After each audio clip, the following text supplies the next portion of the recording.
Tirat Parashat Chayei Sarah en 5 minutes. Le Parashat, Abraham il fait jurer à Eliezer d'aller dans sa famille pour trouver une femme pour son fils. Il lui dit, mets ta main sous ma hanche et jure-moi. On fait que quand on jure, quand on fait un serment, on doit toujours tenir un Sefer Torah dans les mains, comme ça la Gemara elle tranche. Voilà la limite des tefilines.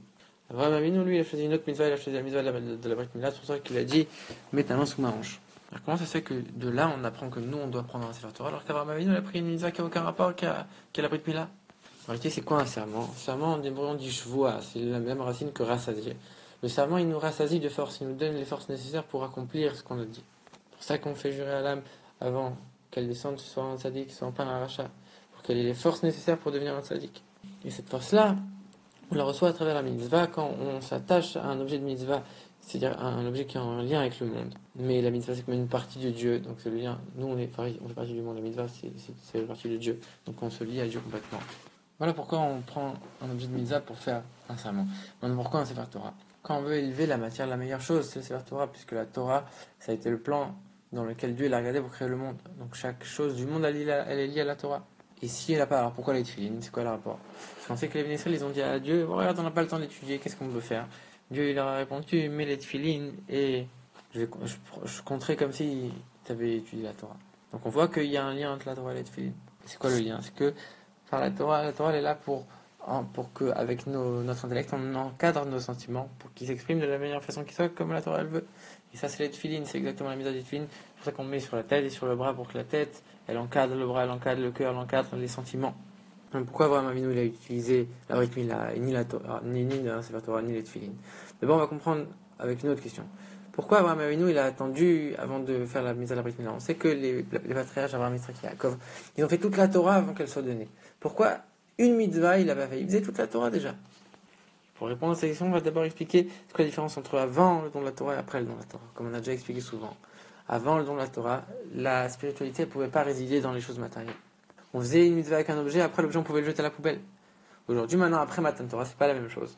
On a la force de faire rentrer la spiritualité et la sainteté dans les choses matérielles.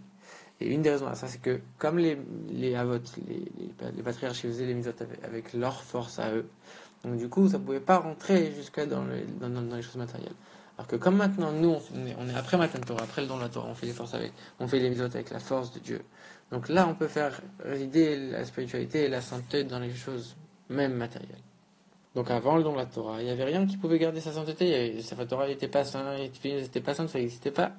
La seule mitzvah que quand tu l'avais faite, elle pouvait rester identique, ça c'était la Brit Mila. Tu la faisais, c'était sûr que ça restait gravé dans ta chair. Et c'est pour ça qu'Abraham Avinu, il n'a rien fait, il a attendu que Dieu lui ordonne. Parce que quand Dieu lui ordonne, c'est la même manière que quand nous on fait un serment, on prend les forces. Dieu lui a donné les forces nécessaires à Abraham pour faire rentrer la spiritualité, même dans les choses matérielles. Donc, sauf que pour Abraham, c'était pas toutes les mitzvahs, c'était une seule mitzvah qui était comme ça. C'était la Brit Mila. Et c'est pour ça qu'Abraham Avinu a utilisé la Brit Mila pour faire le serment, parce que c'est la seule mitzvah qui permet, qui est empreinte de sainteté, que l'objet matériel est l'empreinte même de sainteté. Maintenant, la Gemara qui parle de ça, elle parle dans le cas de quelqu'un qui a volé quelque chose et qui reconnaît qu'à moitié, et il lui dit non, je te dois pas 200, je te dois que 100. Et là, alors ce moment-là, il fait un serment, et c'est ce serment-là qu'on apprend ici. Quel rapport? Abraham Avinu, il n'avait pas du tout un serment comme ça. On devrait apprendre d'Abraham Avinu, au contraire, pour tous les serments possibles et imaginables.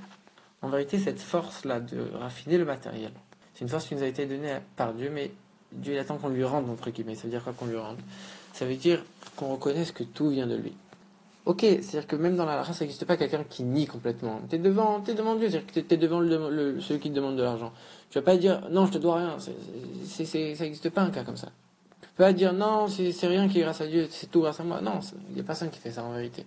Donc un juif ne peut pas faire ça. Par contre, tu peux dire à moitié non, ça c'est grâce à Dieu, mais ça c'est moi, ça c'est grâce à moi, ça c'est mon travail, ça c'est grâce à moi. Non, en vérité, il faut rendre ce qu'on a eu à Dieu. Il faut reconnaître 100% et rendre à Dieu.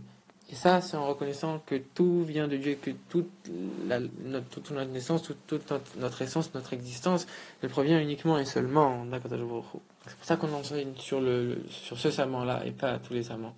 Parce que par le fait qu'on va prendre un Sefer Torah, on va étudier la Torah jour et nuit, on va encadrer nos sentiments avec notre intellect, on va mettre les tefilines, etc.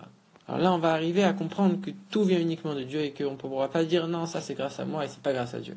Donc ça, c'est le principe du serment, qu'après, celui qu'on accuse, il reconnaît tout et il rend tout l'argent. Donc c'est pour ça qu'on apprend ça avec le cas d'Abraham Avinu, Et l'enseignement pour nous, c'est que quand on rentre dans le monde, quand on va commencer à travailler, à essayer de raffiner la matière, il faut se rappeler que la base de tout, c'est de prendre sur la Torah, étudier la Torah. Comme on l'a dit, c'est comparer aussi mettre les tefilines. Et prendre toutes les forces nécessaires pour pouvoir bien raffiner la matérialité et y faire résider la présence de Dieu.